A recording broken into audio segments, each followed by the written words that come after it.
থরে থরে সাজানো ছুরি, চাপাটি সহ বিভিন্ন ধারালো অস্ত্র।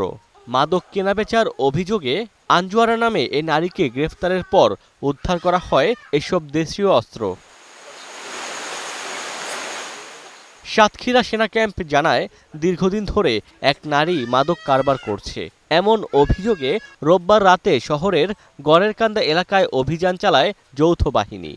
এ সময় আঞ্জুয়ারা নামে ওই নারীর ঘর থেকে উদ্ধার হয় বিভিন্ন ধারালো অস্ত্র, মোবাইল ফোন ও নগদ টাকাসহ ইয়াবা। এ সময় আঞ্জুয়ারা ও তার ছেলে এবং বাটকেখালী এলাকা থেকে আটক করা হয় আব্দুর রহিম নামে আরও একজনকে। আইনশৃঙ্খলা বাহিনী জানায়, আঞ্জুয়ারা দীর্ঘদিন ধরে সাতক্ষীরায় মাদক সম্রাজ্ঞী হিসেবে পরিচিত।